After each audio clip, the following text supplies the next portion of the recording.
थे, वहां से जितने बड़े घोड़े हाथी बन गए हैं, तो इतना बड़े बने कैसे? क्योंकि आप सुपोषित हैं, आपके शरीर को पोसा जा रहा है। जैसे हम एक पेड़ लगाते हैं मिट्टी में, उसमें खाद डालते हैं, पानी डालते हैं, धूप डालते हैं, तो वो बड़ा होते जाता है। वैसे ही आपके लिए क्या है, पेड़ के लिए सभी अलग अलग मिनरल्स है, खनिज तत्व है, खाद वाद है, जिससे पेड़ बड़ा हो रहा है। आपके लिए पोषक तत्व क्या है?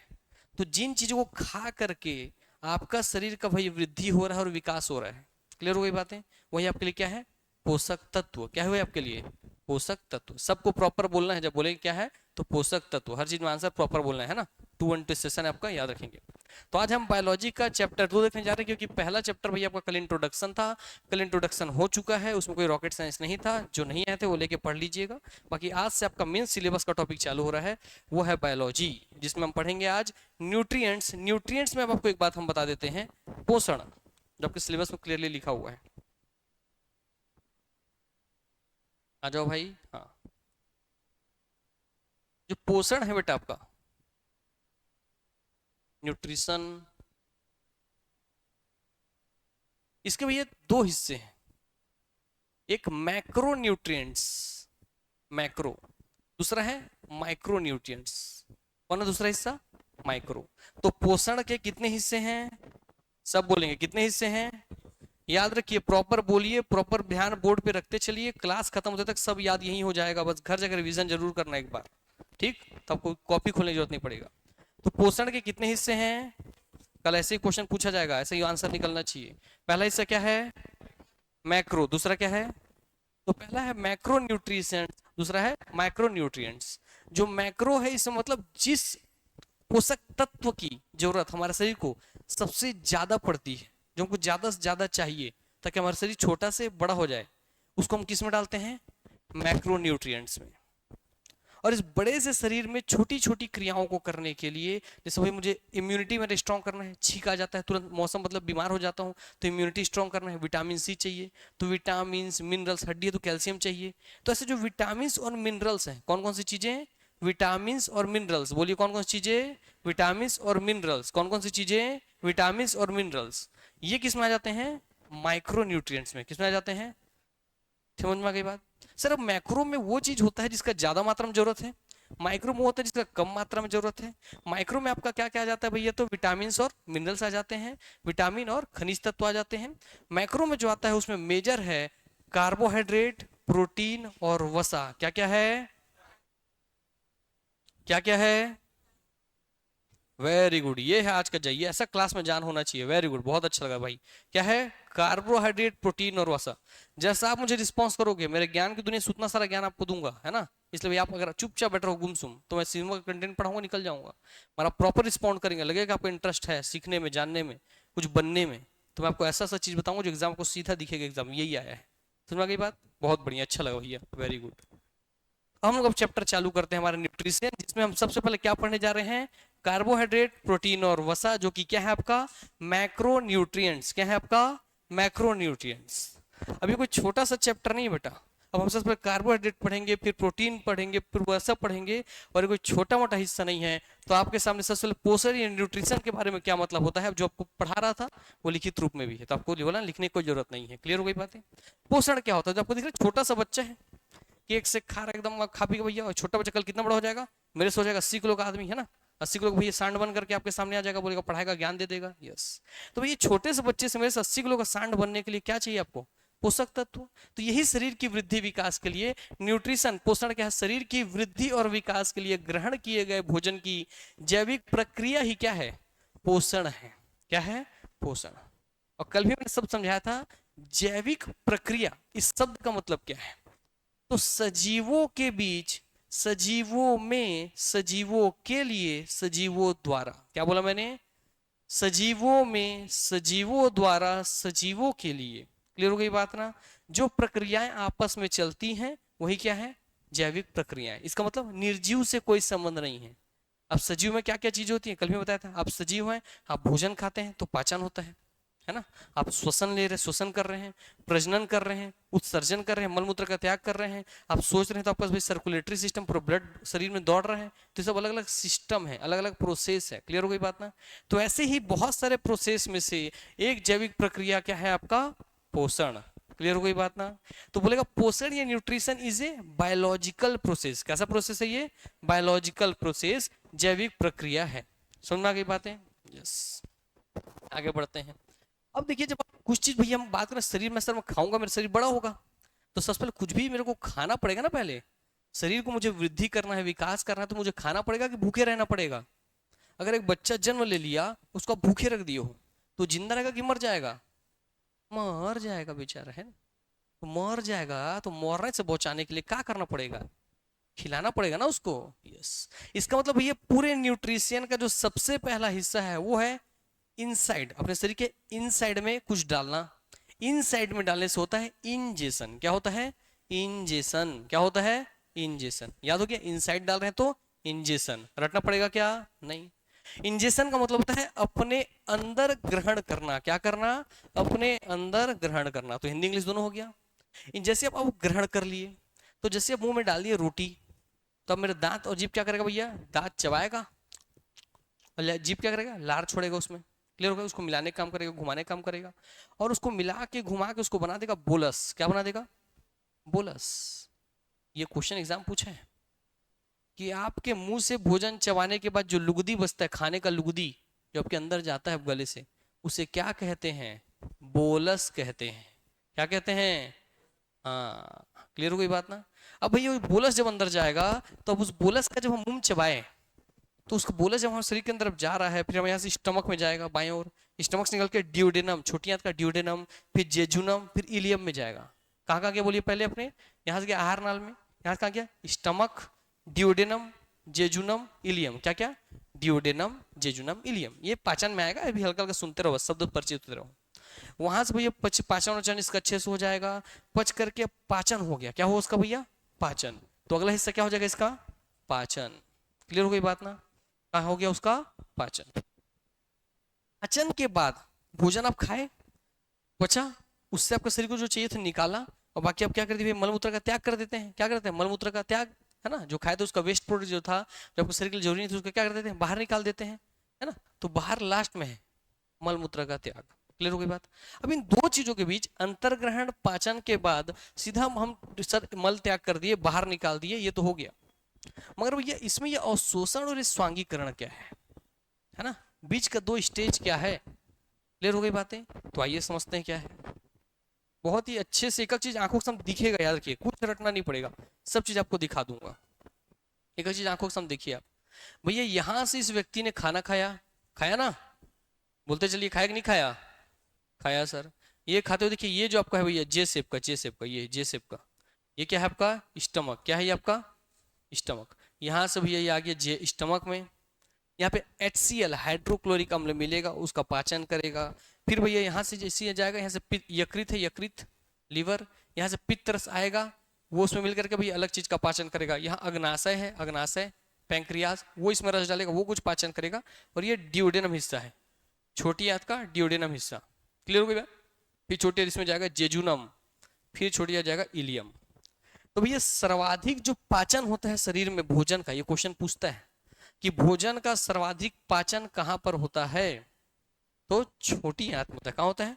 छोटी आंत। इतना बड़ा हिस्सा है तो उसी में सबसे ज्यादा हिस्सा पचेगा ना। यस।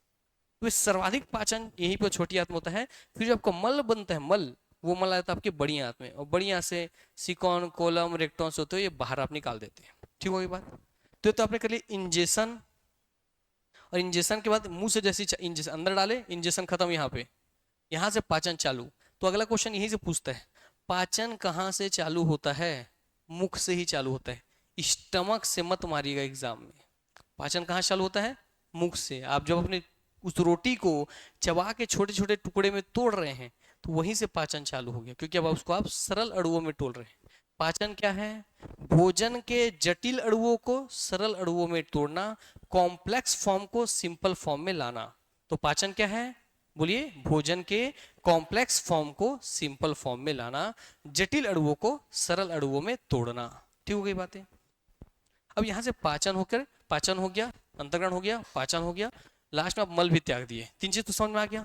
आगे कि नहीं आ गया? अब जो बीच में ये हिस्सा बेटा अवशोषण एब्जॉर्प्शन और स्वांगीकरण एसिमिलेशन, ये दोनों बहुत ज्यादा कंफ्यूजन करता है। अगर आप क्लियरली ध्यान से देखिएगा, पूरा ध्यान दे करके, तो डाउट पूरा अच्छे से अलग हो जाएगा। क्लियर? तो ध्यान से देखिए। अब जो छोटी आंत है उसी को मैं भैया आपके सामने यहाँ पर अलग से बना रहा हूँ। ठीक है, अलग से मैं यहाँ पे बना दे रहा हूँ। मान लीजिए छोटी आंत है। क्लियर हो गई बात? छोटी आंत के चारों तरफ, छोटी आंत के अंदर, यहाँ पर छोटी आंत के अंदर, अंदर अंदर अंदर, पूरा एकदम अंदर का पूरा संरचना आपको बता रहा हूँ। छोटी आंत के अंदर ऐसे ऐसी भी संरचनाएं होती है, उंगली जैसी संरचना। कैसे संरचनाएं? उंगली जैसी संरचनाएं। उसको पूछते उसको क्या कहते हैं, वो हम पाचन देख लेंगे। ठीक हो गई बात? तो अब जब भोजन पच गया, तो पचने का मल तो आगे बढ़ते जा रहा है, मल तो आगे बढ़ते जा रहा है ना? पच पच करके वो आगे मल की ओर आगे बढ़ रहे हैं। और पचने के बाद जो है न्यूट्रिशन मिला। ठीक है, जैसे आप कार्बोहाइड्रेट खाते हैं, रोटी चावल ये सब खाते हैं, दाल वाल, तो उससे मिलता है ग्लूकोज। क्या मिलता है? ग्लूकोज। तो ग्लूकोज अब क्या करेंगे, उसको बाहर निकाल देंगे, शरीर तो बनेगा नहीं।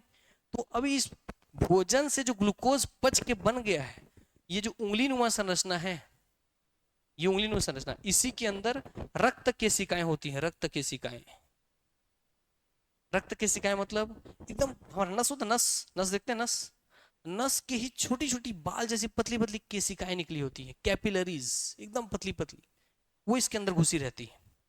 तो भैया यहां से जो ग्लूकोज बन गया था, उसको इन स्वादांकुरों से इस नलिका में खींच लेना ही क्या है? एब्जॉर्प्शन। क्या है? एब्जॉर्प्शन। इसका मतलब आपका जो पोषक तत्व था उसको रक्त नलिकाओं में खींचना ही क्या है? एब्जॉर्प्शन। अवशोषित कर लिया ना, अपने पोषक तत्व क्या किया? अवशोषित कर लिया। तो अवशोषण समझ में आ गया क्या? अब अवशोषण कर लिया, और ब्लड तो हमारे पूरे शरीर में घूम रहा है सब जगह, सर हाथ पैर चोटी सब जगह जा रहा है। यस। अब इस जो न्यूट्रिशन को खींच लिया, तो अब ये देखिए यही रक्त नलिका, ये रक्त नलिका को मैं आगे बढ़ा देता हूँ। लीजिए, तो मान लीजिए ये कोई रक्त नलिका है, इसने भैया यहाँ से खींच लिया, एब्जॉर्प्शन खत्म हो गया। ठीक हो गई बात? तो यहाँ से जो ग्लूकोज था वो किस में आ गया? Blood capillary. देखिए रक्त तो धमनी बना हुआ है ना, ब्लड कैपिलरी में आ गया। तो यही दोनों के बीच का हिस्सा क्या है? एब्जॉर्प्शन। तो आपके पचित पोषक तत्वों का आपके आहार नाल, एलिमेंट्री केनाल से आपके रक्त में आना ही क्या है? एब्जॉर्प्शन या अवशोषण है। क्लियर हो गई बातें? अब जो अवशोषण हो गया, वो अवशोषण के करेगा क्या? यहां से इसमें जो ग्लूकोज आया है, इस ग्लूकोज को ये लेकर के जाएगा एक कोशिका के पास, सेल के पास। कहा जाएगा? कोशिका सेल के पास। और यहां से ग्लूकोज ग्लूकोज ग्लूकोज को ले जाके दे देगा किसको? कोशिका को। तो ब्लड तो शरीर के सभी जगहों पे जा रहा है, उंगली से लेकर के पैर से लेकर सक तक। तो शरीर के सभी अंगों, अंदरूनी अंगों, लीवर, किडनी विडनी, बाहर का स्किन, त्वचा वगैरह सब चीज के जो जो सेल है ना कोशिका, उन कोशिकाओं तक वो क्या पहुंचा देगा? ग्लूकोज। क्या पहुंचा देगा? ग्लूकोज। तो इसी को ब्लड कैपिलरी से उस ग्लूकोज को, उस पचित भोजन को कोशिका तक पहुंचाने को ही हम क्या बोलते हैं? एसिमिलेशन। क्या बोलते हैं? एसिमिलेशन या स्वांगीकरण। क्या बोलते हैं? स्वांगी। क्यों? क्योंकि वो स्वयं के अंगों में पहुंच चुका है। कहां पहुंच चुका है? स्वयं के अंगों में पहुंच चुका है। जो पोषक तत्व था आपके मुंह से चालू होकर के स्वयं के हर एक अंग तक पहुंच गया है, इसलिए से क्या कहेंगे? स्वांगीकरण। या इसे क्या कहेंगे? एसिमिलेशन। समा गया इसलिए सिमिलेशन, समा गया से सिमिलेशन, एसिमिलेशन। क्लियर हो गई बात ना? तो क्या आपको समझ में आ गया कि पोषण की कितनी अवस्थाएं हैं? 5। पहला, पहला, दूसरा, तीसरा, चौथा, पांचवा। अब क्योंकि आप बायोलॉजी पढ़ रहे हो, बायोलॉजी थोड़ा साइंटिफिक सब्जेक्ट है ना? तो साइंटिफिक सब्जेक्ट में कोशिश करना इसके इंग्लिश टर्मिनोलॉजी को याद करने का, क्योंकि वहां अंतःग्रह नली के इंजेशन को हिंदी में भी इंजेशन लिख के दे देता है, इंजेशन। ठीक? तो बोलो पहला अवस्था क्या है? इंजेशन। दूसरा क्या है? डाइजेशन। तीसरा क्या है? एब्जॉर्प्शन। चौथा क्या है? एसिमिलेशन। पांचवा क्या है? डिफेक्शन। बोलते ओपन डिफेक्शन फ्री, ओडीएफ जिला, जहां भैया लोग खुले में शौच नहीं कर रहे हैं, लोटा लेके बाहर नहीं जा रहे हैं, उसको बोलते ओडीएफ। ओडीएफ में डी क्या है? डिफेक्शन। वही डिफेक्शन से आगे है डिफिकेशन, मल त्याग करना। क्लियर हो गई बातें? तब समझ गए भोजन जो आपके मुंह से घुसा था और बाहर निकला था, इसके बीच में भी एक 3 प्रोसेस हो गई ना? क्लियर हो गई बात ना? यस। तो भोजन के अंदर जाने से बाहर निकलने के बीच में 3 प्रोसेस अलग अलग है। पहला क्या है? डाइजेशन। दूसरा क्या है? एब्जॉर्प्शन। तीसरा क्या है? एसिमिलेशन। इसमें एब्जॉर्प्शन क्या है? तो हमारे आहार नाल एलिमेंट्री कैनाल से पोषक तत्व किस में आना, हमारे रक्त वाहिकाओं में, किस में आना, रक्त वाहिकाओं में, ब्लड कैपिलरी में। ब्लड कैपिलरी से हर कोशिका, शरीर के सभी अंगों की कोशिकाओं तक उस पोषक तत्व का पहुंचना क्या है, एसिमिलेशन। तो क्या पूरा समझ में आ गया आपको अच्छे से? क्या इसमें कोई रटने लायक चीज है क्या? नहीं, क्योंकि अपना शरीर सोचिए, ऐसे शरीर चलता है, खुद महसूस हो रहा है ना, इतना सब चीज होता है यार, ऐसे हमारा शरीर काम करता है। यस, तो इसमें रटने लायक कोई चीज नहीं है, इसलिए बिंदास होकर जाना भाई एग्जाम में, माइंड में कोई लोड लेकर नहीं जाना है। तो कितनी अवस्थाएं हैं भाई आपके, 5। तो प्रोसेस ऑफ डाइजेशन न्यूट्रिएंट्स, तो पोषक पाचन की प्रक्रियाओं के 5 चरण होते हैं। पहला चरण क्या है, बोलिए जोर से, दूसरा क्या है, तीसरा क्या है, चौथा क्या है, पांचवा क्या है? Very good. किसको याद नहीं हुआ हाथ उठा दीजिए, तो फिर दिखा देंगे। याद नहीं हुआ? वेरी गुड, हाँ उठाए करो, डर मत करो, चलो बोलो। पहला क्या है, अंतर्ग्रहण। इसमें हम भोजन मुंह में डाल दिए, ये अंतर्ग्रहण। मुंह से जो पच रहा शरीर के अंदर पूरा, वो क्या है, पाचन। पचने में जो पच गया वो आपके ब्लड में आ जा रहा है, ब्लड में, वो क्या है, अवशोषण। ब्लड उसको कोशिका तक ले गया, वो क्या है, स्वांगीकरण। और लास्ट में जो पच गया था अंदर, पेट के अंदर जो पड़ा हुआ था, वो बाहर निकल गया, वो क्या है, मल त्याग। तो पहला क्या है, इन, दूसरा क्या है, डी, फिर क्या है, ए डी। तो बोलिए क्या क्या भैया, IDAAD। बोलिए क्या क्या है, IDAAD। क्या है, IDAAD।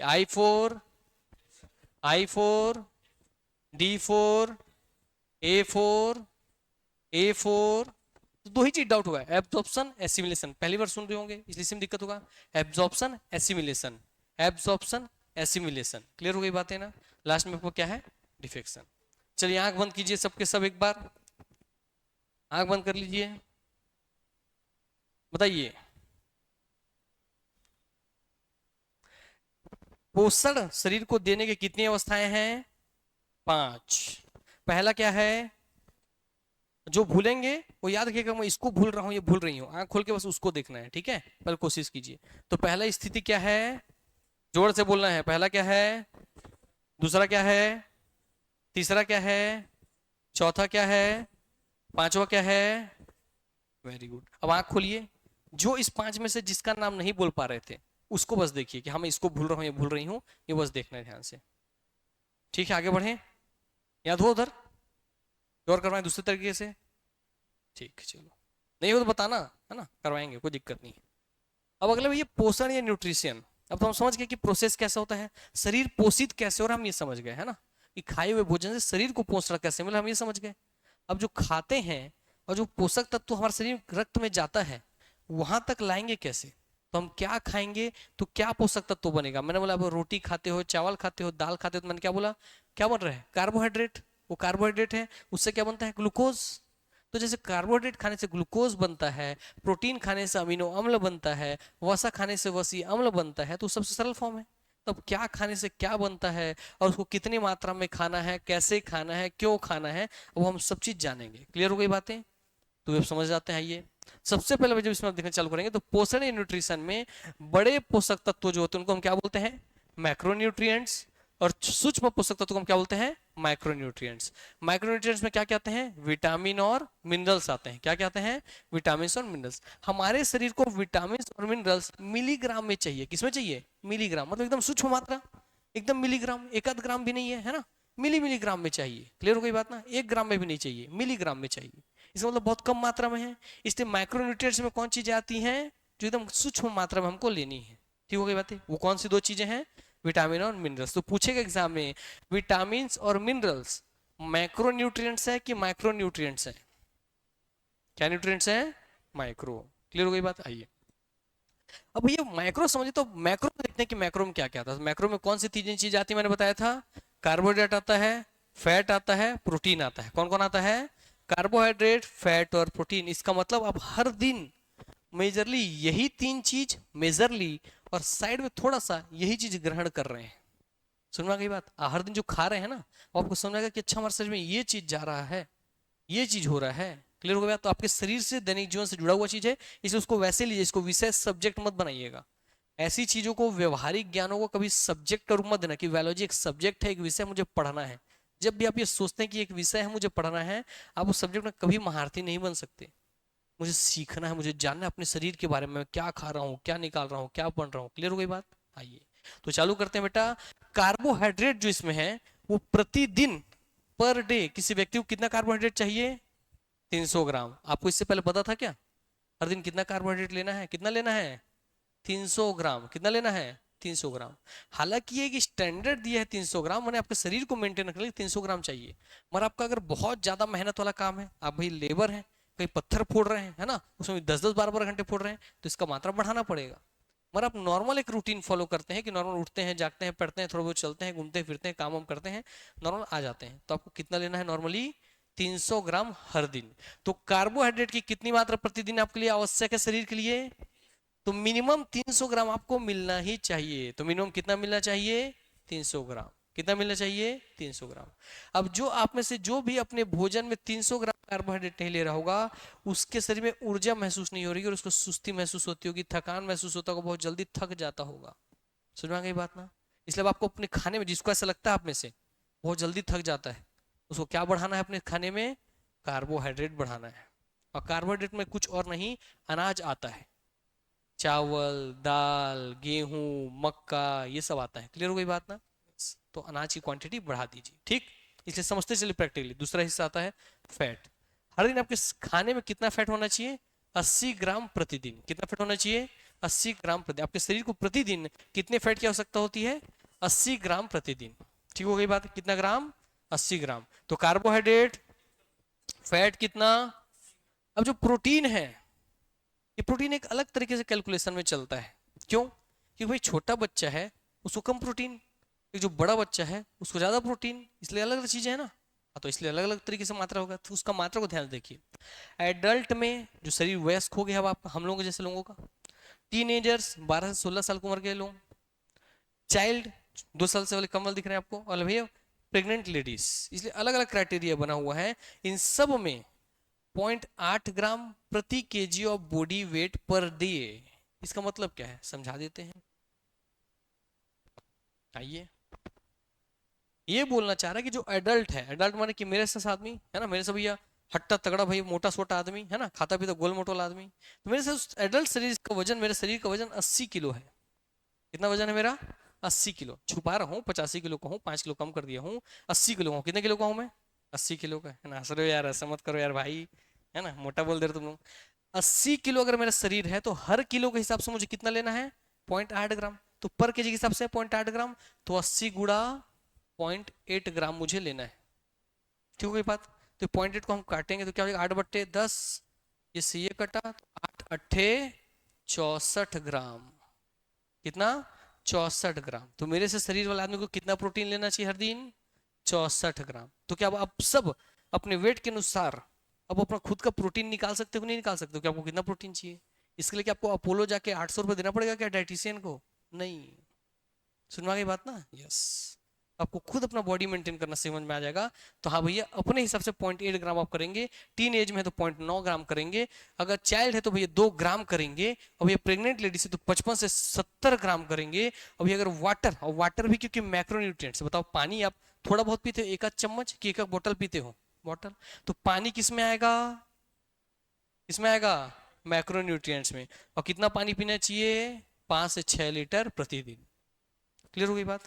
कितना पानी पीना चाहिए प्रतिदिन? 5 से 6 लीटर, जिसमें इसमें से 90% लोग शायद ही पीते होंगे 5 से 6 लीटर। 2-2.5 लीटर आपका मैक्सिमम एक दिन पी पाते होंगे। ठीक। इंडिया में वाटर इनटेक हमारा कम है, इसलिए हमें से अधिकांश लोगों के चेहरे में ऑयल प्रॉब्लम, जल्दी से एजिंग आ जाना, चेहरों में भैया चमक नहीं रहना, है ना, जल्दी से बुढ़ापा आ जाना, डलनेस रहना, ये हमारे स्किन का बहुत बड़ा इशू है। जस्ट बिकॉज ऑफ, इसके लिए कोई स्किन केयर नहीं करना है, कोई ब्यूटिशियन के पास नहीं जाना है, किसी और के पास नहीं जाना है, क्योंकि आपका शरीर को चाहिए कितना? 5 से 6 लीटर। आप दे कितना रहे हो? 2 लीटर। तो पानी कहाँ से खींचेगा? आपके शरीर में जो पहले से पानी मौजूद है उसको, तो आपके शरीर के अंदर का पानी खींच लेता है, इसलिए आपका शरीर सूखा हुआ, मुरझाया हुआ दिखता है। जैसे कि सुबह उठता आदमी फ्रेश दिखता है ना। हाँ। और जब वही काम कर लेता है, जैसे मैं सुबह से काम कर रहा हूँ, सुबह 7 बजे क्लास था, उस समय से तो कंटिन्यू काम करता हूँ, अभी देखिए चेहरा मेरा डल दिख रहा है हल्का। यस। तो ये चीज है। इसका मतलब आपको सुधार क्या करना अपने चेहरे स्किन केयर के लिए? वाटर इनटेक बढ़ाना है। लड़कियों लड़कों में अधिकांश आजकल प्रॉब्लम चल रहा है हेयर फॉल का। हेयर फॉल के ऊपर सबसे बड़ा बात है, आपकी जड़ें जो है वो सूख गई है, ड्राई हो गई है। जिसके लिए आप केराटिन ट्रीटमेंट करवाते हैं, हेयर स्मूथनिंग कराते हैं, अलग अलग चीजें करवाते हैं। तो भैया जड़ सूख रहा है क्यों? क्योंकि आपको शरीर में जितना पानी चाहिए उतना पानी है ही नहीं। तो बाल झड़ रहा है, तो उसको बचाने के लिए क्या करना है आपको? पानी पीना है। सबसे पहला चीज क्या करना है? पानी। महंगा तेल लगाने से कुछ नहीं होगा, आदिवासी तेल लगाने से कुछ नहीं होगा जो आजकल दिखा रहा है। सबसे पहला चीज क्या करना है? पानी पीना है। चेहरे का ग्लो बढ़ाना है, क्या करना है? पानी पीना है। ठीक हो गई बात ना? आप गोरे हैं, काले हैं, सावले हैं, इससे कोई मैटर नहीं करता। अगर आपके चेहरे में चमक है तो सिर्फ पानी की बदौलत, और चमक नहीं है तो सिर्फ पानी की कमी से। ठीक हो गई बातें? इसलिए वाटर इनटेक हर दिन 5 से 6 लीटर है। हालांकि गर्मी में भैया आपको इसको 5 से 6 को 7-8 कर सकते हैं। ठंड के दिन भैया इसको आप 3-4 के आसपास पी सकते हैं, मगर मिनिमम आपको 3 लीटर पीना चाहिए। स्टूडेंट लाइफ में आपको 3 से 3.5 लीटर कंपलसरी की पीना ही चाहिए, नहीं तो अधिकांश लोगों को बढ़ती उम्र के साथ पथरी का प्रॉब्लम हो जाएगा। सुना गई बात? और पथरी का प्रॉब्लम सबसे ज्यादा होता है लड़कियों में, क्योंकि लड़कियों का वाटर इनटेक बहुत कम होता है लड़कों की तुलना में। ये भारत का रिपोर्ट है। तो लड़कियां खासकर अपने घर में 3 बोतल भर के रख दिया करो, और उसको खत्म करना सुबह उठने से रात तक में ध्यान रखा करो। ठीक है? 4 भरा करो, 3 तो खत्म होने चाहिए। 4 पी रहे हो तो बैलेंस में रहोगे। अब 5-6 तो नहीं पियोगे, मैं बोल दूंगा कितना तब भी नहीं पियोगे, सर पटक दूंगा तब भी नहीं पियोगे। ठीक है? अब ये प्रोटीन के हिस्से में आप देखिए, बहुत ध्यान से इसको एनालिसिस करके देखिए। टीन्स को चाहिए, बड़े आदमी को कम चाहिए। क्यों? क्योंकि अब मैं एडल्ट हो गया हूँ, मेरा काम क्या है? निश्चित है। खड़ा हो रहा हूँ, बोल रहा हूँ, पढ़ा रहा हूँ, एक नॉर्मल रूटीन। तो एक फिक्स रूटीन में क्या चाहिए? प्रोटीन चाहिए। वो जो टीन एज में है, वो घूम रहे हैं, फिर रहे हैं, खेल रहे हैं, कूद रहे हैं, उछल रहे हैं, नाच रहे, गा रहे हैं, पार्टी कर रहे हैं, है ना? तो उनको कितना चाहिए? मेरे से ज्यादा प्रोटीन चाहिए। जो ये चाइल्ड है उसका शरीर बहुत तेजी से बढ़ता है, छोटे बच्चे का। हमारा तो शरीर रुक गया बढ़ना, तो मुझे क्यों चाहिए प्रोटीन?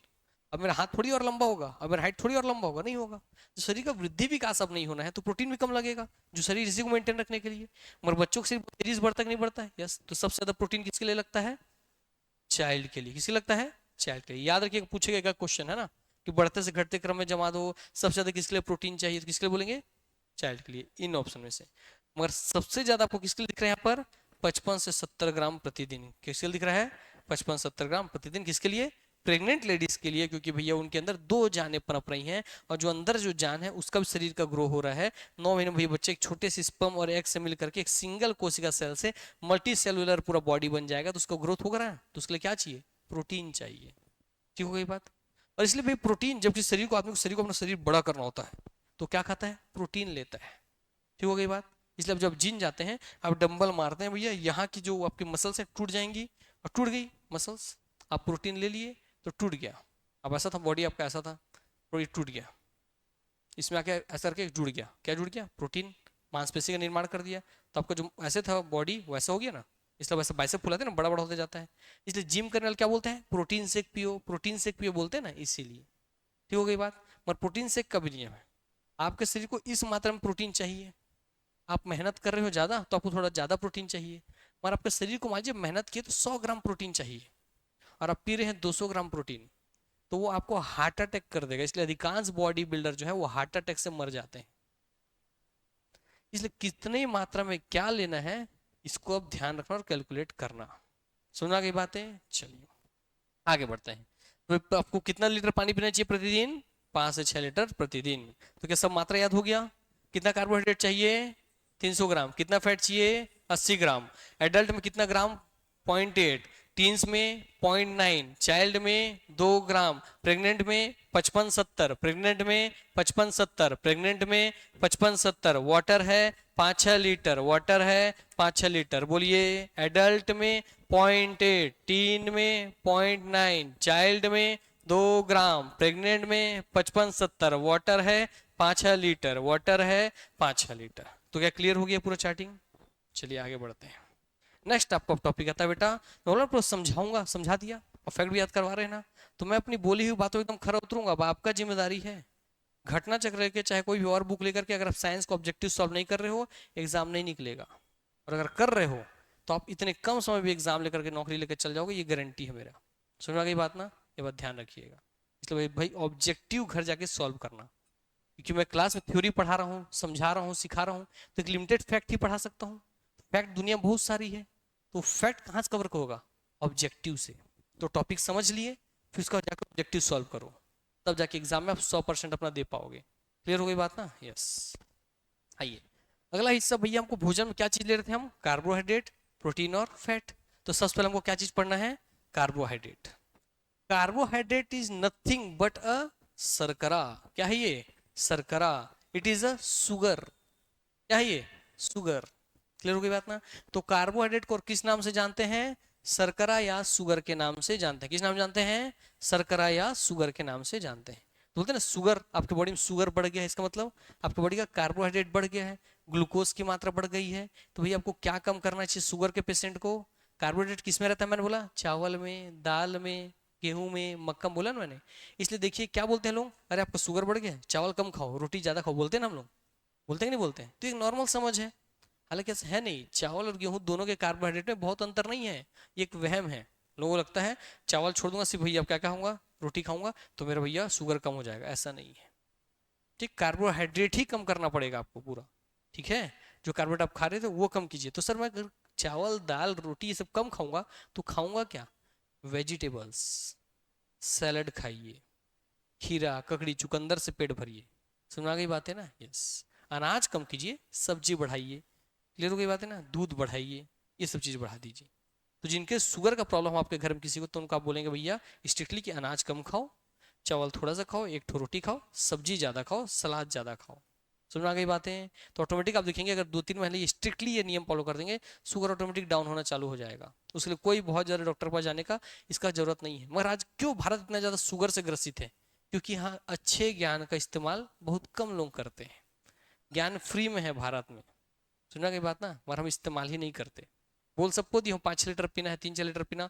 आप में से कोई होगा शायद ही कल भाई बॉटल भर के रखेगा, 4 ठो पी कर खत्म करेगा हर दिन। 1-2 दिन जो उसमें कर भी ले शायद, मगर हर दिन नहीं कर पाएगा जीवन भर। ये दिक्कत है इंडियन के साथ। पता सब होता है, पढ़ सब लेंगे, जान सब लेंगे, फॉलो नहीं करते। इसलिए बोलते हैं ये दही वो विदेशी के साथ फोटो खिंचा दे कैसे चमका थे करके। आप भी चमक सकते हैं, है ना? और इंडियन का भैया स्किन टोन ज्यादा अच्छा होता है विदेशियों से। क्लियर हो गई बातें? हाँ, उनका क्या खिंचाना, गोरी चमड़ी का बेचारा, मेलानिन नहीं है उनके शरीर में, मेलानिन पिगमेंट नहीं है। इतने गरीब हैं लोग, शरीर में भी कमी है उनके। आपके से जो कालापन है, जिसका डार्क ज्यादा है कलर, जिसका लाइट है तो जिसका डार्क ज्यादा है, उसके में मेलानिन पिगमेंट ज्यादा है। और जिसका मेलानिन पिगमेंट ज्यादा, तो आपको बता दें वैसे व्यक्ति को कैंसर होने का चांस कम है, वैसे व्यक्ति को स्किन डिजीज होने का चांस कम है, चर्म रोग होने का चांस कम है। गोरी चमड़ी में ज्यादा स्किन डिजीज, ज्यादा कैंसर, सब चीज ज्यादा होता है। तो जो गोरे हो कल से काला होना चालू कर देना। ठीक है, चलो आगे बढ़ते हैं। जोक सपाट, आगे बढ़ते हैं। तो एक चीज और पता चल गया कि भैया जब भी हमारे शरीर पे धूम पड़ेगा तो ऊपर भैया हमारे शरीर पे काला लेयर हो जाता है, जिसको बोलते हैं टैन होगी इस यार, करिया होगी इस यार, टैन होगी। तो टैन किसकी वजह से होता है? Melanin pigment. किसकी वजह से होता है? Melanin pigment. याद रखेंगे, डार्क कलर लाइट कलर के बीच में कौन सा पिगमेंट काम करता है? Melanin pigment.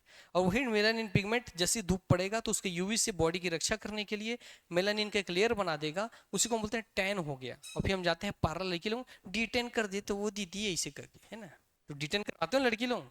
हाँ, तो आप कुछ और नहीं करा रहे हो, जो मेलानिन लेयर बना दिया था उसको हटवा रहे हो। ठीक, ऑटोमेटिक भी हट जाएगा। आगे बढ़ते हैं। कार्बोहाइड्रेट, शर्करा और कार्बोहाइड्रेट में आगे बढ़ेंगे। तो भैया देखिए, कार्बोहाइड्रेट एक बायोमोलिक्यूल है। अब इस शब्द का मतलब समझिए, बायोमोलिक्यूल। बायो मतलब भैया, बायो का मतलब क्या है? एक जैविक। क्या? जैविक। आप क्या कार्बोहाइड्रेट जो भी खा रहे हो, रोटी चावल गेहूं दाल जो भी आप खा रहे हो, क्या वो किसी न किसी जीव जंतु से मिलता है? मिलता है कि नहीं मिलता है बताओ? पेड़ पौधा से मिलता है ना। रोटी केवल चाहूं, पेड़ पौधे किस में आते हैं? जीव में आते हैं, है ना? बायोलॉजी में आते हैं। जीव है वो, सजीव है वो, जीवन है उसमें। यस। तो क्योंकि जो हम खा रहे हैं वो हमको किसी न किसी जीव जंतु से मिला है, इसलिए उसको क्या बोलते हैं हम? बायो। और उसका एक मॉलिक्यूल हम खा रहे हैं, उसका एक एटम खा रहे हैं, उसका एक अणु खा रहे हैं, गेहूं के रूप में, चावल के रूप में, इसलिए क्या बोल रहे हैं? मॉलिक्यूल। क्या बोल रहे हैं? मॉलिक्यूल। तो आप क्लियर मालूम, कार्बोहाइड्रेट में आप खाते क्या है? Bio molecule. ठीक है, क्या खाते हैं आप? बायो मॉलिक्यूल, मतलब किसी जीव जंतु से मिला हुआ मॉलिक्यूल आप खा रहे हैं। ठीक हो गई बात? इस शब्द का मतलब पता चल गया ना? ये एक शब्द समझते चलना है जिसमें कार्बन। अब कार्बोहाइड्रेट में क्या क्या चीज होता है, अगला प्रश्न पूछेगा। कार्बोहाइड्रेट में क्या क्या चीजें उपस्थित होती हैं? तो क्या क्या होता है? कार्बन, फिर क्या होता है? हाइड्रोजन, फिर क्या होता है? ऑक्सीजन। तो मूल रूप से कार्बोहाइड्रेट 3 चीजों से मिलकर के ही बनता है। वो कौन सी 3 चीज है? Carbon, hydrogen, oxygen. कौन सी 3 चीज है? कौन सी 3 चीज है? हाँ, ठीक होगी बातें। यस। अब इसी का अलग अलग मात्रा रहेगा, किसी में कार्बन कम, किसी में कार्बन ज्यादा, किसी में हाइड्रोजन कम, किसी में हाइड्रोजन ज्यादा, किसी में ऑक्सीजन कम, किसी में ऑक्सीजन ज्यादा, ऐसे करके अलग अलग कार्बोहाइड्रेट बनते रहते हैं। क्लियर हो गई बात? मगर इसमें एक नियम हमेशा फॉलो होता है, इसको पूछेगा कि कार्बोहाइड्रेट में कार्बन छोड़ दो, हाइड्रोजन और ऑक्सीजन जो बच गया, इनके बीच में क्या अनुपात होता है? ये क्वेश्चन एग्जाम में पूछेगा। जब एग्जाम क्वेश्चन पूछेगा तो आप किसी भी कार्बोहाइड्रेट का फॉर्मूला निकाल के देखोगे ना, तो इसके हाइड्रोजन और ऑक्सीजन में हमेशा अनुपात 2:1 का मिलेगा। किसका मिलेगा? 2:1 का। जैसा ये आपको दिखाते हैं एक तो डेमो, आइए डेमो दिखा देते हैं। ग्लूकोज का फॉर्मूला क्या है बेटा? C6H12O6, 6 कम 6 दूनी हाइड्रोजन 2, ये 1, क्या मिला आपको? रेशियो 2:1। ये तो ग्लूकोज का। और दूसरा ले लेते हैं, ये भैया इतना सारा लिखा हुआ है, इसमें अब गिन के देखो, इसमें गिन के देखो हाइड्रोजन कितना है, गिनो तो हाइड्रोजन कितना उसमें, आप बताओ, मैं नहीं बताऊंगा, बताओ इसमें कितना हाइड्रोजन है, आप गिन के बताओ, सब गिनो।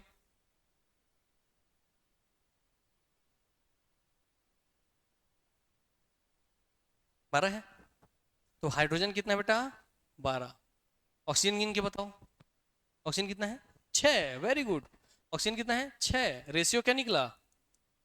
तो किसी भी कार्बोहाइड्रेट में हाइड्रोजन और ऑक्सीजन का रेशियो हमेशा क्या होगा? 2:1। अब बच्चे पढ़ के चल जाते हैं, फिर देखिए मैं आपको हर एक चीज से चेतावनी दूंगा। एग्जाम में एग्जामिनर कैसे खेलेगा? एग्जाम में एग्जामिनर आपको का 2:1 2:1 2:1 आपको रटा गया अब आपको, और एग्जाम पूछ देगा ऑक्सीजन हाइड्रोजन का रेशियो क्या होगा, ऑप्शन नहीं रहेगा 2:1, उल्टा क्या है 1:2। तो हमेशा हाइड्रोजन क्या होता है? 2, ऑक्सीजन क्या होता है? 1 अनुपात में होता है। तो इसमें मत फंस जाना, एग्जामिनर ऐसे खेल देता है, ठीक है? हाइड्रोजन ऑक्सीजन की जगह ऑक्सीजन हाइड्रोजन पूछ लेगा, तो रेशियो उल्टा पढ़ना पड़ेगा। ठीक हो गई बात ना? प्रूफ भी करके दिखा दिया ग्लूकोज में, सब में, इसमें भी नीचे आप कैलकुलेट करोगे तो वही रिजल्ट आएगा। और क्या इस पूरे फॉर्मूले में आपको केवल CHO ही दिख रहा है क्या? तीन ही चीज। तो कोई भी कार्बोहाइड्रेट किससे किससे मिलकर बनता है? उसमें H और O का रेशियो क्या होता है? 2:1। ठीक हो गई बात? Yes, very good. आगे बढ़ते हैं। अब कार्बोहाइड्रेट में हमारे क्या क्या चीजें आती है, देख लीजिए। क्या क्या आता है? तो पहले फल आता है, फिर क्या आता है? अनाज आता है, फिर क्या आती है? सब्जियां आती हैं, फिर क्या आता है? दूध उत्पाद आते हैं। इन सब में पाए जाने वाले शर्करा, स्टार्च और फाइबर ही भैया क्या हमारे कार्बोहाइड्रेट है। ठीक हो गई बात ना? तो अगर आपको बॉडी में कार्बोहाइड्रेट बढ़ाना है घटाना है, तो वो क्या चीज बढ़ाना घटाना पड़ेगा? फल, अनाज, सब्जी, दूध, ये सब आपको घटाना या बढ़ाना पड़ेगा। ठीक हो गई बात ना? समझ में आ गया आज ना आपको? क्लियर। आगे बढ़ते हैं। और अनाज बोले इसका मतलब अनाज में क्या क्या चीज आता है? ये जो ऊपर जितना दिख रहा है सब आता है। ठीक हो गई बात ना? आटा, मैदा, गेहूं, चावल, दाल, मक्का, सब आता है अनाज में, सब आता है ना? तो सब अनाज इसमें आएगा। ठीक, आइए आगे बढ़ते हैं। अब आते हैं कार्बोहाइड्रेट, जिसे हम शर्करा या कार्बोहाइड्रेट बोल रहे हैं। तो भैया याद रखिएगा, कार्बोहाइड्रेट रियल में जब हम खाते हैं तो खा क्यों रहे हैं सर? हमारे शरीर को इससे क्या मिल रहा है? तो पहला ही आंसर है कि क्या मिलता है आपको इससे? ऊर्जा। क्या मिलता है? ऊर्जा। अब एक और स्पेशल बात देखिए, कार्बोहाइड्रेट, वसा और प्रोटीन, तीन चीज हमको देखना है। तीनों से ऊर्जा मिलता है। क्या मिलता है? तीनों से ही ऊर्जा मिलता है, मगर सबसे तेजी से ऊर्जा किससे मिलता है? कार्बोहाइड्रेट से। इसलिए ऊर्जा के रूप में हम किसको देखते हैं? कार्बोहाइड्रेट को। ठीक हो गई बात ना? तो ये मत सोचें प्रोटीन से ऊर्जा नहीं मिलता, जितना कार्बोहाइड्रेट से ऊर्जा मिलता है लगभग उतना ही प्रोटीन से मिलता है। तो सर फिर प्रोटीन क्यों नहीं खाएंगे हम? प्रोटीन ज्यादा अच्छा है। जो प्रोटीन लेट से पाचन होता है, लेट से आपको पचेगा, लेट से आपको भी ऊर्जा देगा। ठीक, और आपको तत्काल ऊर्जा चाहिए तो क्या लेना पड़ेगा? कार्बोहाइड्रेट। ठीक हो गई बात? और उससे भी लेट से कौन पचता है? वसा। ठीक हो गई बात? और सबसे ज्यादा ऊर्जा कौन देता है? वसा देता है, इन लोग से 2 गुना से भी ज्यादा। ये लगभग कार्बोहाइड्रेट लगभग 4 के आसपास देता है, ये भी 4 के आसपास देता है, ये 9 के आसपास देता है। तो भैया 4 4 9 बोलो, कार्बोहाइड्रेट प्रोटीन वसा क्या बोलोगे? 4 4 9। क्या बोलेंगे? 4 कैलोरी 4 कैलोरी 9 कैलोरी। क्या बोलेंगे? 4 कैलोरी 4 कैलोरी 9 कैलोरी। तो 9 वाला कौन है? वसा। सबसे ज्यादा ऊर्जा हमको वसा से मिलता है, मगर इसको पचने में सबसे ज्यादा समय लगता है, और खुद के पाचन में ही बहुत सारा ऊर्जा खुद यूज कर लेता है, इसलिए भाई वसा को हम अच्छा सोर्स नहीं मानते। ठीक हो गई बातें? अब ये ऊर्जा देने वाले अणु हैं, this are the energy giving molecules. 1 gram carbohydrate से, जब आप 1 ग्राम कोई कार्बोहाइड्रेट खा लिए, आप 1 ग्राम चावल खा लिए, ठीक, तो 1 ग्राम चावल खाए तो आपको कितना ऊर्जा मिल रहा है? 4.1 से 4.5 कैलोरी कितनी ऊर्जा मिलती है? हाँ, तो लगभग 4 याद कराया था ना, 4 4 9, लगभग 4 के आसपास है, 4। क्यों, वही बात है। लगभग कितना चालू था, हालांकि 4.1 से ही चालू होता है ये, 4.1 से 4.5। अब ऊर्जा की क्या, तो बोलेंगे सर जूल होता है, जूल। अगर जूल बोलेगा एग्जाम, अगर जूल पूछ लिया तो कन्वर्ट कर लेना। 1 कैलोरी बराबर कितना जूल होता है, बताओ तो कोई, पता किसी को? फिजिक्स पढ़ लियो ना, ऑब्जेक्टिव सॉल्व नहीं करें। 1 कैलोरी बराबर होता है 4.18 जूल। कितना होता है बेटा? 4.18 जूल कितना होता है? तो 4 4 में 4 ही है। तो अगर ऑप्शन आपको अगर जूल में दे रहा है तो इसमें क्या गुणा हो जाएगा? 4 का। तो ये क्या हो जाएगा? 4 चौक 16.4, 4 चौक 16.20। ठीक है बात है ना? यस। तो जूल में पूछा है कि कैलोरी में पूछा है, आप देख लेना। इन लोगों को बता दूं थोड़ा मैं। हाँ बताइए मैडम, 3 बजे क्या? 6 बजे तक क्लास है ना आज?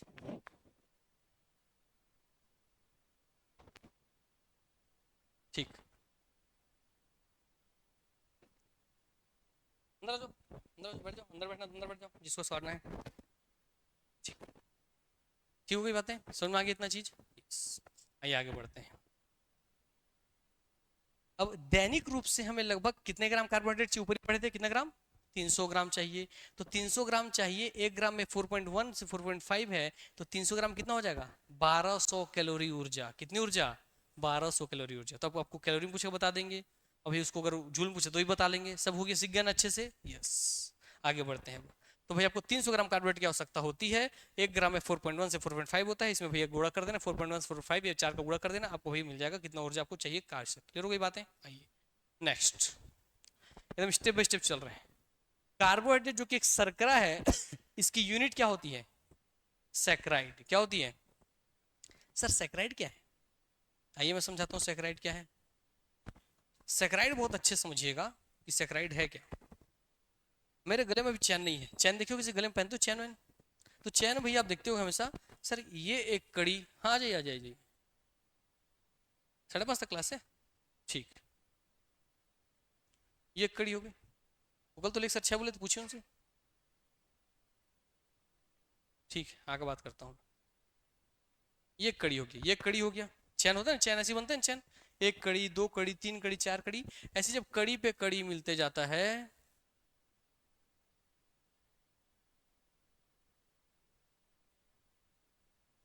तो कड़ी से कड़ी मिलकर के क्या बनता है? एक चैन गले का। तो वैसे ही जो कार्बोहाइड्रेट है ये एक चैन है, और इसकी हर एक कड़ी क्या है? सैकराइड। तो इसकी हर एक सिंगल जो एक कड़ी है उसे हम क्या बोलते हैं? सैकराइड। इसका मतलब कोई भी कार्बोहाइड्रेट जो बन रहा है वो किससे मिलके बनता है?